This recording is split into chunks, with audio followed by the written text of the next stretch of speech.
पद आसला कौन पद आसला धा धा धा धा मूर्ख कौन धा धा लंबे की धरिछ तमे तो फास्ट टाउ धरछ मु लास्ट टाउ धरछ कोन केवल ये धा गुडी को मने रखिछ हां ना तार अर्थ किछि बुझुछ गोटी गोटी करी कह तमे अर्थ करिवो हां वो हां केतेटा धा बारुचा को मने रख ता पर अर्थ करिवो कह ताले कह कोन कलाई हेम वसुधा सुधा बाबा निधि जन समृद्धा हां निधनान्ते अनुजे मृद्धा हां कले विश्व की परे तो नाशने अग्नि सुधा हां वसुधा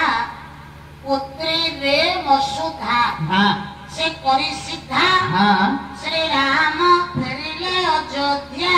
हां कला संतोष टिपु धाति बेधा हां उछलिला प्रीति कथा हां व्रतांदे कुंभ सुधा हां प्रजाये उल्लासे भी मुकुधा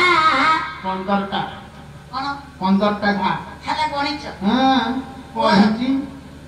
कोन पढिछ पढिची बस सेति बइची कला हेम वसुधा सुधा निधि हां बाबा रे दर्शक करता जे ये प्रथम पद सेला कोन हेम ना हेम हां हेम बोलंते हेम बोलते मो पीसी गाले बाहाइची पंचायत ऑफिस की ता घर लागिची एड्रेस दे दियो ए गार जदि को मां भणी को नाम हेम थिबो हां से मने मने घरे रहि की गाली करूथि गाली करथै ना ना मन कुंधाम करियो सब कार तागर ना तमे आने की सफार तक ना गुडी को पको तो तक छाती कुंधाम तो हां बस बइ हेम बोलंते बाबा तम पीस नहीं आगे हेम बोलंते पंडित सुवर्ण मन रखे मूर्ख वसुधा मां पृथ्वी हेम वसुधा सुधा निधि हां पंडित के दशमृद्धा जे किए ना सुवर्ण लंका पर चंद्रमा हां विंशत्य विंशबाहु हां त्रिपुर विजय सम्राट सारण रावण विनाश करे ना अनुज बोलंते सान भाई विभीषण सान भाई विभीषण कला विभीषण को लंका कटकर राज सिंहासन रे मंडित कराई वाह वाह वाह राज्य पद रे घोषित कराई हां वसुधा पुत्री पुत्री बोलते पंडित ने कन्या बा झियो झियो वसुधांकर कन्या हिले मां विश्व कल्याणी जगत जननी मां मोर जानकी मां जानकी को अग्निरे सुद सचरित्रार बाबा सचित्र प्रमाणित देई सारिबा परे हां मर्यादा कौशल्य सरकार परम ब्रह्म अच्छा मर्यादा पुरुषोत्तम प्रभु रामचंद्र हां 14 वर्ष वनवास पूर्ण करी अच्छा जेतबळे अयोध्या भई को प्रत्यावर्तन कले बा फेरिले राम विच्छेदित अयोध्या बाबा 14 वर्ष परे परम ब्रह्म राघवेंद्र सरकार प्रभु रामचंद्र बाबा आज अयोध्या महिरे देखि माल समस्त नर नारी हृदय कुंभरु आज आनंद अमृत उछळी पडुछि काहिकी ना समग्र नगर दम के बाजे मंगल बाजे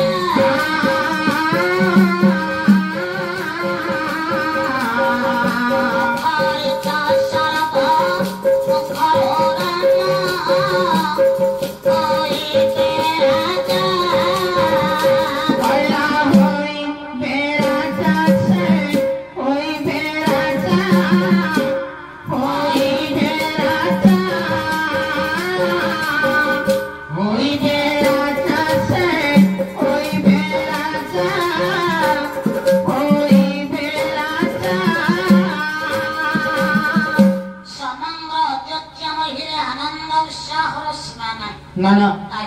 काहिकी ना 14 वर्ष काल मां जेम प्रभु वनस्तम करते दुख कष्टरे जीवन यापन करिवा परे हां केते बाता विघ्न को सहयोग करी आज अयोध्या को प्रभु फेरी आसी बाबा केते बड़े प्रभु अयोध्या राज सिंहासन रे राजगद्दी रे बसिवे हां प्रभु रामचंद्र को जे राजा बेसरे देखिबा पाए अच्छा आत्मिक उत्कंठा सहित अपेक्षा करिसंती हां समस्त अयोध्या नगरीर नर नारी बाबा हां प्रत्येक गृह संसारी କରି ହଁ ପ୍ରଜା ମାନେ ପଣ୍ଡିତ ଏକତ୍ରିତ ହୋଇ ବାବା ଏ ଅଯୋଧ୍ୟା ପାଇଁ ସାଜସଜା କରିବାରେ ଲାଗିଲେ। କିପରି ସଜେଇଲେ? ସଜେଇଲେ କିପରି? ହଁ ଆପଣ ମାନଙ୍କର ଭଞ୍ଜ ସାହିତ୍ୟ କବି ସମ୍ରାଟ ଉପେନ୍ଦ୍ର ଭଞ୍ଜ କାବ୍ୟ କାବ୍ୟ ବୈଦେହୀଶ ବିଳାସରେ ପଦେ ପ୍ରମାଣ କଲେ। କଣ କହିଲେ?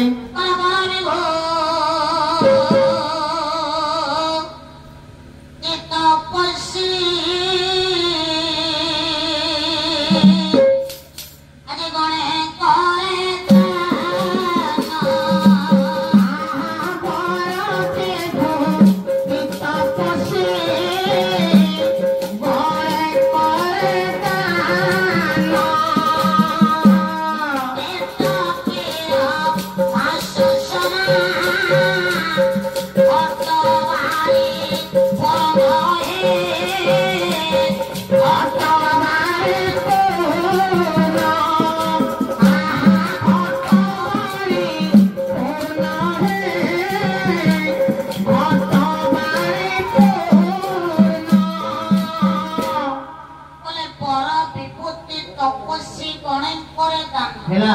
ପର୍ଯ୍ୟାଦା ପୁରୁଷୋତ୍ତମ ରାଘବେନ୍ଦ୍ର ସରକାର ପ୍ରଭୁ ରାମ ରାମ ରାମ 14 ବର୍ଷ ବନବାସକୁ କର୍ଣ୍ଣ କରି ହଁ ଏ ଅଯୋଧ୍ୟା ପର୍ଯ୍ୟ ଫେରିଛନ୍ତି ସତ୍ୟ। ମାସ ହେଲେ ହଁ ଏ ଅଯୋଧ୍ୟାର ରାଜ ସିଂହାସନରେ ବସିବା ପୂର୍ବରୁ ହଁ ଖବର କଲେ କଣ କଣ କଲେ? ନା ଅଯୋଧ୍ୟାର ରାଜ ସିଂହ ଦ୍ୱାର ଅନେକ ଦୁଃଖୀ ରଙ୍କିକୁ ବାବା ତପସ୍ୱୀ ମାନଙ୍କୁ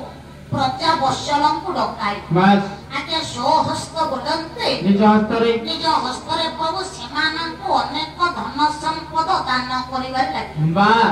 କଲା ପିଟ ରମ୍ବା ସୁଷମା ଘଟ ବାରି ପୂର୍ଣ୍ଣ ହଁ ବାବାରେ ପିଟପି ବୋଲନ୍ତେ ବୃକ୍ଷ ପିଟପ ବୋଲନ୍ତେ ବୃକ୍ଷ ହଁ ରମ୍ଭା ବୋଲନ୍ତେ ନୂଆ ବୋଉ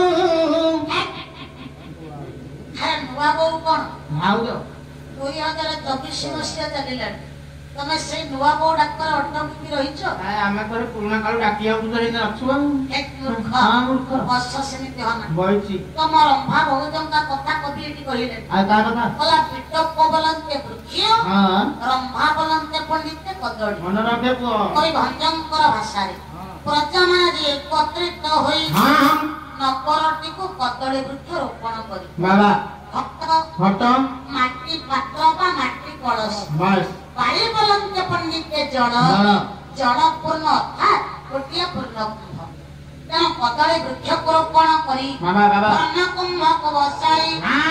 ଏ ଅଯୋଧ୍ୟାକୁ ସୁଶୋଭିତ ବା ସଜ୍ଜିତ କରିଦେଲେ।